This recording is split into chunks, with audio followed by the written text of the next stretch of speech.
اعوذ باللہ من الشیطان الرجیم، بسم اللہ الرحمن الرحیم۔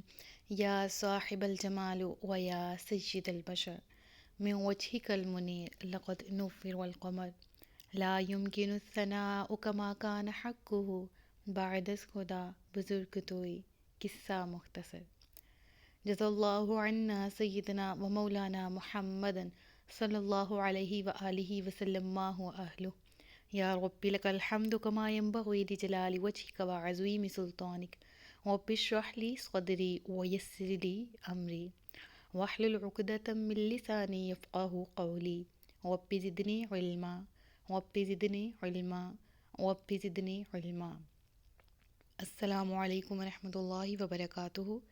میں حافظہ افرا جاوید اسلام آپ سب لوگوں سے مخاطب ہوں اپنے یوٹیوب چینل انفینٹ اسلام میں۔ آپ سب لوگوں کو خوش آمدید کہتی ہوں۔ امید کرتی ہوں آپ سب لوگ خیریت سے ہوں گے، زندگی پرسکون، پر اطمینان اور ایمان بالخیر گزر رہی ہوگی۔ سورۃ البقرہ ترجمہ کنز العرفان، اس کی آیت نمبر 215 تک ہم گزشتہ اسباق میں پڑھ چکے۔ آج کے سبق میں ہم سورۃ البقرہ کی آیت نمبر 216 پڑھیں گے، جس میں رب العالمین ارشاد فرماتا ہے: کتب علیکم القتال وہو کرہ لکم وعسیٰ ان تکرہوا شیئا وہو خیر لکم وعسیٰ ان تحبوا شیئا وہو شر لکم واللہ یعلم وانتم لا تعلمون۔ پروردگار فرماتا ہے، تم پر جہاد فرض کیا گیا ہے، حالانکہ وہ تمہیں ناگوار ہے، اور قریب ہے کہ کوئی بات تمہیں ناپسند ہو، حالانکہ وہ تمہارے حق میں بہتر ہو، اور قریب ہے کہ کوئی بات تمہیں پسند آئے، حالانکہ وہ تمہارے حق میں بری ہو، اور اللہ جانتا ہے اور تم نہیں جانتے۔ آیت کے ابتدائی حصے میں رب العالمین نے فرمایا تم پر جہاد فرض کیا گیا ہے، حالانکہ وہ تمہیں ناگوار ہے۔ اس سے کیا مراد ہے؟ گزشتہ سبق میں بھی ہم یہ بات پڑھ چکے ہیں، گزشتہ آیات میں بھی یہ بات پڑھ چکے ہیں کہ ہجرت سے پہلے مسلمانوں کو جہاد کی اجازت نہیں تھی، اور ہجرت کے بعد بہت سے اہل کتاب نے اور کافر نے، جو مختلف قسم کے کفار تھے، مشرکین تھے، مرتدین تھے، ان تمام لوگوں نے مسلمانوں کو بہت حد تک پریشان کیا اور مسلمانوں کی زندگی کو اجیرن کر کے رکھ دیا۔ اس وقت رب العالمین نے اجازت دے دی کہ وہ بدلہ لے سکتے ہیں، یعنی جو تم پر ظلم کرے اور تم سے لڑے تو تم بھی بدلے میں اس سے لڑو اور اس سے اپنے ظلم کا بدلہ لو۔ تو اس پر جب یہ آیت نازل ہوئی تھی تو اس وقت یہ عالم تھا کہ جو اسلام کے مخالفین ہیں وہ بہت زیادہ تھے، اور وہ بہت زیادہ طاقتور بھی تھے، اور ظلم و ستم سے کسی بھی صورت باز نہیں آ رہے تھے۔ تو اللہ نے ایمان والوں کو پھر فرمایا کہ تم لوگوں پر جہاد فرض کر دیا گیا ہے، یعنی پھر مسلمانوں کو اس صورت میں جہاد کی عام اجازت دے دی گئی۔ اور یہ آیت جو مبارکہ ہم ڈسکس کر رہے ہیں، یہ جہاد کی عام اجازت کی بات نہیں کی جا رہی، لیکن جہاد کی فرضیت کی بات کی جا رہی ہے۔ یاد رہے کہ جہاد فرض ہے جبکہ اس میں کچھ شرائط پائی جاتی ہوں، جیسے کہ اگر کوئی کافر ہے، اس نے مسلمان ملک پر، آپ کے ملک پر حملہ کر دیا ہے، تو وہاں کے مسلمانوں پر یہ جہاد کرنا فرض عین ہے۔ فرض عین مطلب لازم و ملزم فرض کے بارے میں کہا جاتا ہے، اور یہ بات بھی ہے حقیقتاً کہ جو چیزیں دین اسلام میں ہم پر فرض کی گئی ہیں، جو شخص ان کا انکار کرتا ہے وہ دین اسلام میں نہیں ہے۔ جیسا کہ جہاد بعض صورتوں میں فرض کیا گیا، سیم اسی طرح نماز ہے، فرض کیا گئی ہم پر، اور اگر ہم نماز کا انکار کرتے ہیں، حج صاحب استطاعت مسلمان پر فرض ہے، اب وہ حج کا انکار کرتا ہے، تو یہ ایسی چیزیں جو کہ فرض کی گئی ہیں ہم پر، اس کا انکار کرنے والا مسلمان نہیں ہو سکتا۔ تو بہرحال تو بتایا یہ گیا کہ اگر کافر مسلمانوں کے ملک پر حملہ کر دیں تو جہاد فرض عین ہو جاتا ہے، ورنہ فرض کفایہ۔ فرض کفایہ کس کو کہا جاتا ہے؟ فرض کفایہ یہ ہے کہ اگر کسی نے نہیں کیا تو سب گناہ گار ہوں گے، اور اگر اس جماعت میں سے بعض نے کر لیا تو وہ چیز سب کی طرف سے ادا ہو جائے گی۔ سمجھ آئیے؟ یعنی فرض کفایہ اس کو کہا جاتا ہے، ایک فرض عین ہوتا ہے جو لازم و ملزم ہر شخص پہ ہوتا ہے، ٹھیک ہے. فرض کفایہ وہ ہوتا ہے کہ اگر کسی نے، پوری ایک جماعت ہے مسلمانوں کی، اس میں سے سب ہی اس کو نہیں کرتے تو پھر سب ہی گناہ گار ہوں گے. یعنی اگر اس میں سے کسی نے نہیں کیا تو سب گناہ گار، لیکن اگر ان میں سے بعض نے کر لیا تو باقی سب بھی اس سے بری ہو جائیں گے، یعنی سب کی طرف سے وہ ادا ہو جائے گا. بہرحال یہاں پر جہاد کی فرضیت کی بات کی جا رہی ہے. کتب علیکم القتال وہو کرہ لکم، تم پر جہاد فرض کیا گیا ہے حالانکہ وہ تمہیں ناگوار ہے. یہ کیوں کہا گیا کہ جہاد تمہیں ناگوار ہے؟ چونکہ اگر پھر تھوڑا سا پاسٹ کی طرف جایا جائے اور پھر انشاءاللہ اس دور حاضر کی بھی بات کی جائے گی،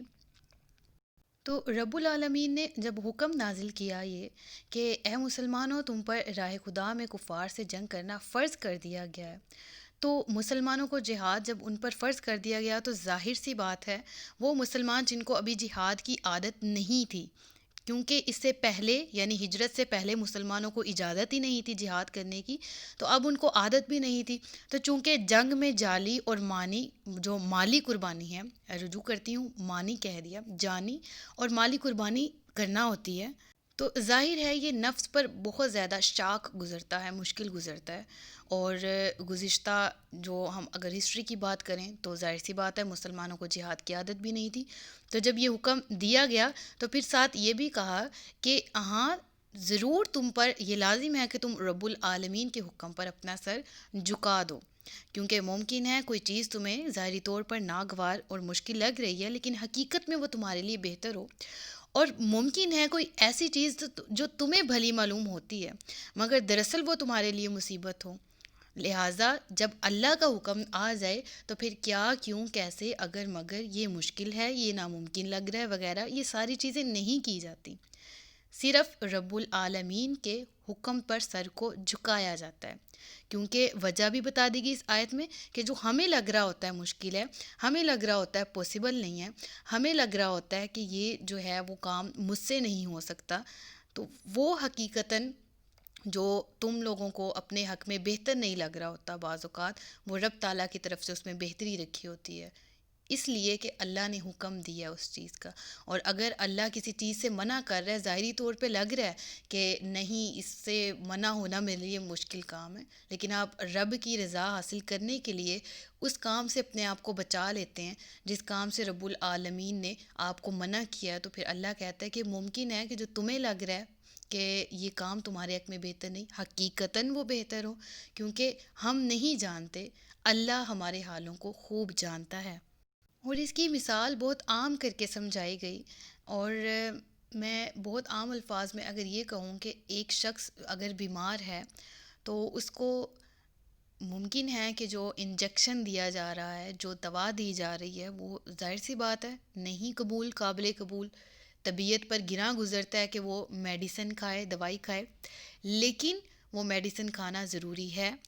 ہمیں لگ رہا ہے کہ یہ ہمارے لیے بہتر نہیں ہے، لیکن وہ ہماری صحت کو بہتر کرنے کے لیے لازم و ملزم ہے، بالکل ضروری ہے.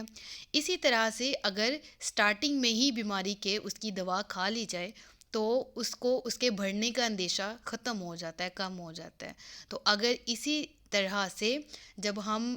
شروع میں ہی دوا نہ لیں گے اور سمجھیں گے کہ نہیں ہمارے حق میں بہتر نہیں ہے، ہماری طبیعت پہ مشکل لگ رہا ہے میڈیسن کو لینا، ہم نہیں لے رہے، تو آپ کے بخار مزید بڑھ سکتا ہے، آپ کی بیماری مزید بڑھ سکتی ہے اگر آپ دوا نہیں لیتے تو یہی مثال اگر اپلائی کی جائے یہاں پر کہ ممکن ہے جو چیز آپ کو مشکل لگ رہی ہے اور آپ اسے ڈیلے کرتے جا رہے ہیں کہ نہیں کرنی، یا آپ اس کا انکار نعوذ باللہ کرنا شروع ہو جاتے ہیں حالانکہ وہ رب کی طرف سے حکم دیا جا رہا ہو، تو یہ بالکل مثال اسی طرح سے ہے کہ آپ کسی مرض کا علاج بر وقت نہیں کر رہے. تو اسی طرح سے اللہ تبارک و تعالیٰ اپنی آیات کو سمجھاتا ہے. دور حاضر کو اگر دیکھا جائے تو واقعی امت مسلمہ کی مینٹیلٹی اس طرح سے چینج کرنے کی کوشش کی جا رہی ہے کہ دوسرے ملک آ کے جتنا مرضی ہمارے ملک پاکستان اور اس میں رہنے والے مسلمانوں کے ساتھ جتنا مرضی برا سلوک کر لے، ہمارے مدارس پہ حملے کیے جائیں، ہمارے اسکولوں پہ حملے کیے جائیں، اور ہم بدلے میں یہ میسیج دیں کہ اسلام امن کا درس دیتا ہے. تو یاد رکھیے اسلام واقعی امن کا درس دیتا ہے، لیکن اللہ نے جہاد بھی فرض کیا ہے اس صورت میں جب کافر آپ کے مقابلے میں کھڑے ہیں، جب وہ آپ کے مسلمان بھائیوں کو نقصان پہنچاتے ہیں، جب وہ آپ کے ملک کی سرحدوں پر حملہ کرتے ہیں، جو آپ کے مذہب پر حملہ کرتے ہیں، جو آپ کے مذہب کے اپنے بہن اور بھائیوں کو، جو آپ کے ملک کے مکین ہیں، ان کو بے گناہوں کو قتل کرتے ہیں، تو پھر اس صورت میں مسلمان کو سوٹ نہیں کرتا، زیب نہیں دیتا کہ وہ پھر جواب میں یہی کہے کہ ہاں ہمارا مذہب امن پسند ہے۔ امن پسند بالکل ہے، لیکن جہاد کا حکم بھی دیا گیا ہے، اپنے آپ کو ڈیفینڈ کرنے کا حکم دیا گیا ہے، اور جس طرح ہم نے گزشتہ آیات میں بھی پڑھا تھا کہ اپنی جانوں کو ہلاکت میں نہ ڈالو، یعنی اس سے مراد یہ بھی آ جاتا ہے کہ ہر حال میں بس یہ کہنا کہ دوسرے آپ کے ساتھ آ کے، کفار آپ کے ساتھ آ کے جو مرضی کر دیں اور آپ بدلے میں صرف امن امن امن پکاریں، تو یاد رکھیے گا کہ رسول اللہ صلی اللہ علیہ وآلہ وسلم نے بھی اپنی زندگی میں غزوات کیے، آپ کے اس دنیا سے ظاہری پردہ فرمانے کے بعد بھی، آپ کے جانے کے بعد بھی بہت سی جنگیں لڑی گئی، حضرت ابو بکر صدیق نے جنگیں لڑی، اور بہت سے جو صحابہ کرام ہیں انہوں نے دین اسلام کی مزید بہتری کے لیے، دین اسلام کو قوی کرنے کے لیے، مضبوط کرنے کے لیے، پھیلانے کے لیے، سلطان صلاح الدین ایوبی کا ایک قول ہے جو مجھے یاد آ رہا ہے، جو یہ کہتے ہیں کہ میں نہیں جانتا کہ اسلام جو پھیلا ہے وہ تلوار سے پھیلا ہے یا امن سے پھیلا ہے، مفہوم بتا رہی ہوں، لیکن میں اتنا ضرور جانتا ہوں کہ قیامت تک اسلام کا دفاع تلوار سے ہی ممکن ہے۔ ان کے کہنے کا مطلب یہ ہے، مفہوم یہ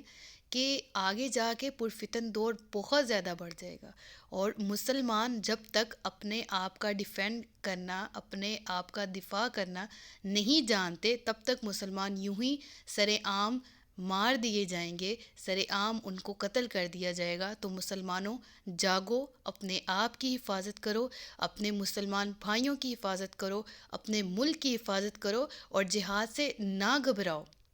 بے شک اس میں اجر عظیم ہے۔ اگر جہاد کرتے تم اس دنیا سے چلے گئے تو تمہیں شہادت کا رتبہ، اور ایسا رتبہ جس کے بارے میں قرآن خود فرماتا ہے کہ تم وَلَا تَقُولُوا لِمَن يُقْتَلُ فِي سَبِيلِ اللَّهِ أَمْوَاتٌ بَلْ أَحْيَاءٌ وَلَٰكِن لَّا تَشْعُرُونَ، جو اللہ کی راہ میں مارے جائیں انہیں تم مردہ نہ کہو، وہ زندہ ہیں لیکن تم ان کی زندگی کا شعور نہیں رکھتے۔ اور جب انسان جہاد کر کے زندہ واپس آ جائے تو وہ غازی کہلاتا ہے۔ رب العالمین نے کتنے مرتبے دی ہیں۔ تو اس آیت کے ذریعے مسلمانوں کو جہاد کی اہمیت کو اجاگر کیا گیا ہے، سکھایا گیا ہے کہ مسلمانوں کو اپنا دفاع کرنا آنا چاہیے، اور اپنے دین کی حفاظت، اپنے ملک کی سرحدوں کی حفاظت کرنی چاہیے۔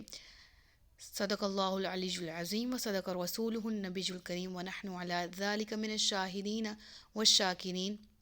وما علینا الا البلاغ المبین۔ سچ فرمایا اللہ نے جو عظمت والا ہے۔ رب العالمین سے دعا ہے کہ میرے پڑھانے میں جان بوجھ کر یا انجانے میں کوئی غلطی یا کوتاہی ہو گئی ہے تو رب العالمین مجھے اس پر معاف فرمائے۔ مجھے دعاؤں میں یاد رکھیے گا، اپنا خیال رکھیے گا، اپنے سے زیادہ دوسروں کا۔ تاجدار ختم نبوت زندہ باد، پاکستان ہمیشہ زندہ باد۔ السلام علیکم ورحمۃ اللہ وبرکاتہ۔